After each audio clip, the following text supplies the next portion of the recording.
design. The optimal life with Elliot Barnett. Shine, be an agent of change. The future is alive. Welcome to the Optimal Life Podcast. My name is Elliot Barnett, and I am excited for you to be with me today to talk about a topic that I think you will find very powerful, whether you're a coach or a mental health professional that is helping others, or you're on your own therapeutic journey. I think this topic is going to really empower you with a different perspective on something that I think is key in mental health. So when you think back, if you are familiar with my research or any of my material, you'll know that cognitive response therapy is based on really three seminal studies that ran between 2007 and 2015. And the original study was focused on language and the ability to leverage language in specific ways. That was the intellectual property I developed. Leveraging language in specific ways to help somebody reveal more about themselves than they otherwise weren't aware of. There's a term in psychology referred to as the introspection illusion, which basically is a cognitive bias that says you don't know yourself as well as you think you do or need to in order to make the changes that you want to make in your life. So when a therapist or a counselor or a coach says, tell me a little bit about yourself, it's actually really hard question to answer. And without knowing more about yourself, it's very hard to make progress. It's like being asked to go make a dinner in a kitchen that you don't know what ingredients you have. It's awfully hard to say what you could make. So the very first foundational piece that needs to be put into place is introducing yourself to yourself. How do you do that? Well, that's what was revealed in the study, was the leveraging language in very specific ways, building associations and categorizations of language that produced a therapeutic asset called the Language Association and Categorization System, or the LACS. The LACS is used throughout cognitive response therapy and the ARATE framework to empower people on their mental health journey. So just to pause there, I really encourage you to head over to elliottbarnett.com and check out the certification programs for CRT and the ARATE framework, and start to empower yourself to help others more effectively. And I will be launching an individual app for people to take their own journeys through an Optimal Life program, and it'll be free. It's based on CRT and the ARATE framework, so I'll be excited about launching that pretty soon, hopefully in the next month or so. But back to the topic at hand. So the LACS, what did you do with the LACS? Well, part of that was identifying negative language constructs, things that identify trouble spots within a person's psychological structure. So what is the psychological structure? Just briefly, we talk about the mental core in CRT and the ARATE framework. The mental core is just the way that we conceptualize who you are. So your beliefs, your values, your sort of positive attributes, your not so positive attributes. If you're kind, you're thoughtful, you're prone to anger, you might be jealous, you're intelligent, whatever all these different parts of who we are, the mental core is the way to kind of think about it. And just like your physical core is the center of your physical strength, stability, and balance, your mental core is the center of your mental strength, stability, and balance. And part of the challenge is the introspection illusion says you don't really know what's in your mental core, the parts that make you, both the good and the bad, the assets and the liabilities, the adaptive and the maladaptive parts of who you are. So one of the ways that we in the research studies help to overcome the introspection illusion and start to reveal more about the person is to use what I refer to as cognitive traps. Cognitive traps are language constructs that indicate these issues that are potentially within your mental core. There were 15 cognitive traps, and if you're familiar with some of the other therapeutic modalities like CBT or DBT, some of these will be familiar to you, things like generalizations and negative language or self-limiting language or maximizations or minimizations or all these different cognitive traps that if you identify those language constructs, that indicates not necessarily negative, but it could indicate something that needs to be paid attention to and addressed in a therapeutic journey. For example, if you use a lot of generalizations, I always, he never, these types of language constructs can indicate some type of challenge that you're facing in your life. So, at 15 of these, one of them, and this is the topic of today's conversation, was what I referred to as decision latitude. Decision latitude originally in the research study indicated the challenge of feeling like you didn't have control over situations in your life that you really wanted to have control over. If you had a job that you didn't like, that you didn't really feel like you could get out of, or you were in a relationship that you didn't feel like you could get out of, but you wanted to get out of. You maybe had a family member that would always give you a hard time, that you really didn't feel like you could change the way that they treated you.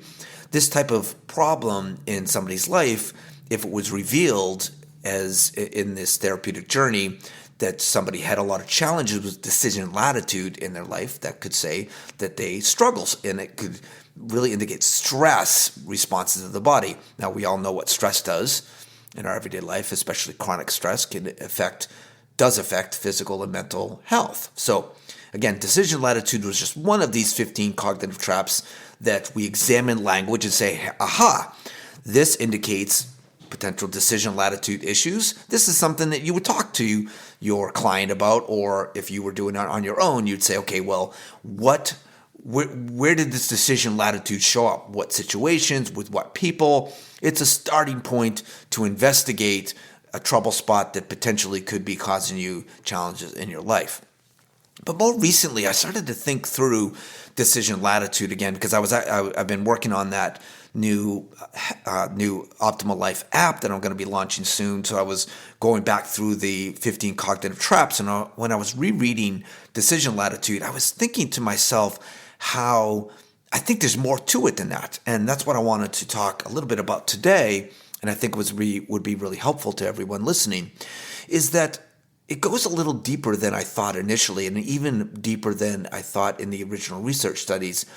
I genuinely think, and I believe I'm going to do a follow-up study that could include a lot of what I'm talking about here to demonstrate this out. So I'm going to do a little bit of conjecture here before I actually did a research study, but based on all my experience and everything that I've done so far, I think it's safe to say what I'm about to say ahead of time. But the point here is that when I talk about these new constructs that I'm coming up with, which I refer to as perceived agency and outsourcing somebody's well-being or outsourcing your well-being, it's a little bit of a split between sort of two different ways of looking at decision latitude, or two different ways of looking at decision latitude.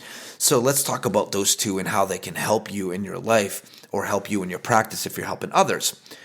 So when I talk about perceived agency, there's studies that were done, and I don't really like to talk about these studies because they upset me and frustrate me because they're about animals, but bear with me because they're important. They're studies around learned helplessness. So again, I don't want to go into detail. It could be triggers for other people, but there were studies that were done, unfortunately, that used animals to demonstrate that little shocks to their feet, if they were shown that they couldn't get away from the shocks, and of course they weren't super painful shocks, but just minor shocks. If the animal couldn't get away, and they consistently got these little shocks, when the researcher gave the animal an opportunity to get away, or a chance to get away, or an avenue to get away, essentially to affect change in their situation, they learned that their previous attempts were so futile and they weren't able to affect change or get away from these shocks. Even when they were given an opportunity to, they didn't take it. So that's what researchers ended up calling learned helplessness. It's this helplessness that sets in that is a learned behavior to say, there's nothing that I can do to affect any change in my life, so why bother? Even when I'm given an opportunity or a path or an avenue to get out of my situation, I'm not going to take it because I've learned that all my efforts are in vain. And when you think about somebody's life, This is at the root of so much stress, frustration, anxiety, and overall mental health challenges that people face. People are in dire situations in their lives, frustrating situations in their lives, and they could have been shown throughout their entire life that no matter what they do, they don't have agency. That's why I call it perceived agency. It's this perception that somebody has that they don't have the ability to make changes or affect changes in their life, so they give up. They just say, nothing I do is going to improve my life, improve my situation. So they're in a job that they don't feel like they can get out of. They have a boss that is overbearing. They don't feel like they can affect change with that boss. There could be in financial situations that they just need more money, but they have no way. They don't think that they can make more money. All these, or they're in an abusive relationship that they don't think they can get out of. These can be tied to self-worth. These can be tied to early traumatic experiences. Of course, traumas are the most egregious examples of somebody's agency taken away, somebody's choice being taken away from them. They didn't choose to be exposed to whatever traumatic event that they faced or whatever situation that they faced that caused trauma.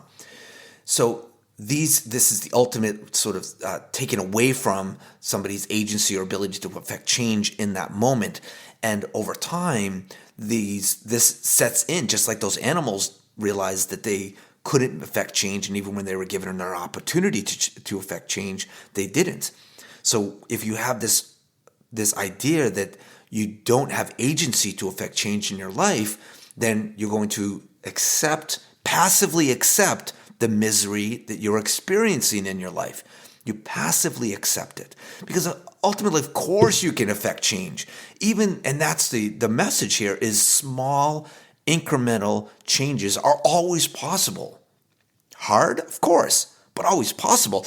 It always confused me that I would create training programs and webinars and seminars and even free apps and all these things, and people didn't necessarily engage in the journey because, and what I realized, it wasn't about the program or what I was offering or about me necessarily. It was about their passive acceptance of misery and the lack of belief in themselves. I always start my talks with, everything starts with a belief. A belief in what? A belief that you can affect change in your life. Nothing that you can that's worth doing or that is possible to have happen in your life is going to happen unless you believe that you can affect change in your life and that you believe that you can move forward in some positive way. That's why there's part of the rate framework is so important when you get to the actions and the effort part of the rate framework, is because understanding how to break the big things down to small actionable steps and how you organize yourself in a way that helps you to take small steps forward, even with a little bit of effort, because sometimes it feels so overwhelming that you don't feel like it's possible to do something because it seems insurmountable. If you look at there's cliches like how do you eat an elephant? One bite at a time, right?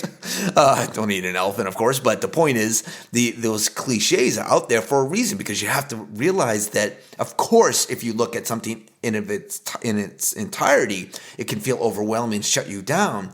But if you identify small incremental steps, and that's why the rate framework focuses on that.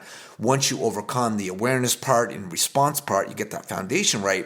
That's why we teach the 4 W's. What am I doing? Why am I doing it? What to do next? And what it all means. Because and tips and tricks like that in action and effort and time management, because it's a recognition that, of course, it can feel overwhelming to affect change in your life, but there are ways of approaching it that you can move forward positively in your life and live what we all want, which is an optimal life. So that is perceived agency. That is about identifying and understanding that this perception that you have to passively accept misery and that you can't affect change in your life is a cognitive distortion. And if with the right effort and focus and strategies, like we teach in the 8 framework, you can move forward in your life. So what about the other one? What about outsourcing your well-being?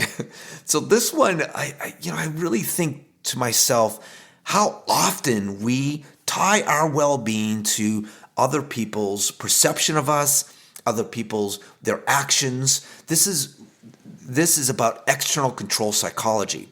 And what that means is you're saying to yourself, if others behave a certain way, do certain things, speak certain ways,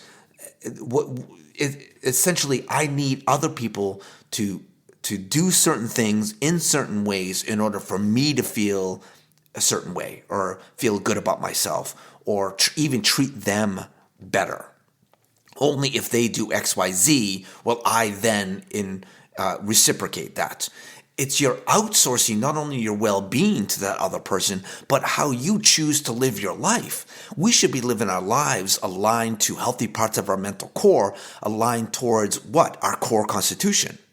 One of the parts of your mental core, we have our core attributes, our stretch attributes, our viruses, but our core constitution is the seat of our beliefs and values. It is what we hold ourselves and others to. So if we're saying to ourselves, well, I will only behave the right way or align to these healthy parts of my mental core only if they do certain things and act in a certain way. Well, that's outsourcing the right way to act, which you should act aligned to your core constitution, because that is how that's how you live an optimal life, aligned towards the value that you intend to the world and aligned to the healthy parts of your mental core, not based on how other people show up and respond to you. Now, of course, you got to put yourself in abusive situations, but the point here is that as you heal and strengthen your mental core, as you go through a therapeutic journey in things like cognitive response therapy or the 8 framework, as you go through this therapeutic journey, you heal and strengthen your mental core. So you show up 10 feet tall and bulletproof in situations. People don't have the ability to do the type of damage that you are fearful of otherwise. The reason that people outsource their own well-being is because they have this fragility inside. They have this inner weakness based on the viruses that have infected their mental core. It's weakened them. Again, your mental core is just like your physical core is the center of your physical strength, stability, and balance. If you have a weak mental core, that means that you have a weak mental strength, stability, and balance, which means that you are at risk for if you're in a situation that somebody's rude to you or harsh to you or is treating you badly.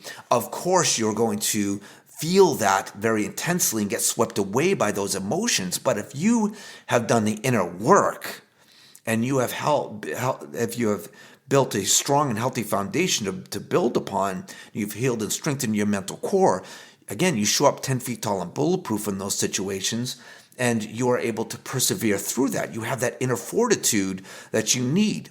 Now, again, we talk about things like boundaries in relationships. Well, I always find that interesting that we have to, quote unquote, create boundaries in relationships. But that's very strange to me. Boundaries more are a consequence or a byproduct of getting it right, of knowing yourself at a fundamental level, overcoming the introspection illusion, healing and strengthening your mental core, having that inner fortitude, so that the boundaries are just natural consequences of that. You know when somebody's violating your core constitution, your beliefs and values, what you hold yourself and others to. And you can then make decisions to distance yourself from them if they're a friend, or maybe it's a work situation. Again, it goes back to that agency part. If you're in a situation and it's negative and it's clearly something that you have identified as violating a core constitution, a belief or value of yourself, you can say, hey, you know what? I can affect change in my life. I'm going to move out of this situation. I'm going to go get another job. Maybe I'll take a certification to give myself other opportunities. I'm going to get my resume together. I'm going to affect change in my life because I understand, first of all, I'm not at risk here, because I feel okay, because I'm strong within myself, but I also recognize that this isn't an ideal situation, that I'm going to go and start to improve my situation. So these things, this perceived agency and this outsourcing of well-being, they work together. And together, I think that these new cognitive traps that I'm introducing to cognitive response therapy and the RATE framework and the Optimal Life program, I'm excited to introduce these because I genuinely think these are giving somebody a little bit of a different perspective. So if you find yourself wondering how to create boundaries within relationships, or you feel like you can't affect change in your life, or you are putting yourself in situations that you are an emotional slave to another. How many times have people said, that person made me so mad? Or, I can't believe they did that. They made me so angry. Really? They made you angry? Or you allowed yourself to become angry? There's a big difference there. One of the triumphs of cognitive response therapy is to understand how to better manage the physiological responses of your own body. How do you respond to the physiological changes and responses of your own body? That's what makes you effective. And that's what you learn in cognitive response therapy and the RATE framework, is how to be effective at that. So when somebody acts a particular way to you, or somebody cuts you off in traffic, or whatever happens, the energy that's generated by your body, you're able to leverage it. You don't get swept away. The information that shows up, you don't get swept away by those narratives, those negative narratives that show up. This is the journey that you take. So you are not outsourcing it. You are not becoming an emotional slave to another in somebody else's life because they're treating you in a particular way. You say to yourself, I know who I am. I am strong within myself. I know my core constitution, the good parts of who I am. That's what is driving me in my life, and that's what I base my responses on. You have control over two and only two things in your life: how you prepare to respond to your life and how you actually respond to your life. And that is what you learn in cognitive response therapy, is how you prepare to respond to situations, and through the strategies and that are taught, and how you practice those strategies, you show up and respond exactly how you designed, with intention, not as a consequence or by accident, but with intention, so that you train your unconscious to drive better patterns in your life. You don't control the things that show up from your unconscious, but you can train it through the strategies that are taught in cognitive response therapy. And identifying these opportunities through these cognitive traps are exactly what we teach through the RATE framework and CRT. So I'm excited about introducing these two additional cognitive traps to the programs and teaching everybody about them a little bit more in detail. But I hope this was helpful to you today. So just to recap, this is a very powerful way of looking at things. If you start to find yourself portraying or expecting other people, this is of course tied to one of the other cognitive traps, which is expectations. But if you are projecting expectations on other people, if you are saying, I need this person to act a certain way, I need them to say certain things, do certain things, act certain ways around me, otherwise I don't feel good, or I feel badly, or I'm angry, or I'm frustrated, or that is internalizing other people's behaviors, and you are becoming an emotional slave to others. Don't outsource your own well-being to somebody else. Be your own strength and have your own strength and fortitude within yourself to drive your own way of showing up in your life, and identify those opportunities to work on those in your everyday life. And your own agency, remember, you can always affect change in your life. And I really hope that you will head over to elliottbarnett.com, look at the material over there, and I will let you all know when the app is out and available, because part of the RATE framework, you will learn how to break those big things down to small, actionable steps, identify your success milestones along your journey, so that you can feel that agency within you to affect change in your life towards living your optimal life. Hope that was all helpful, and I will see you next time.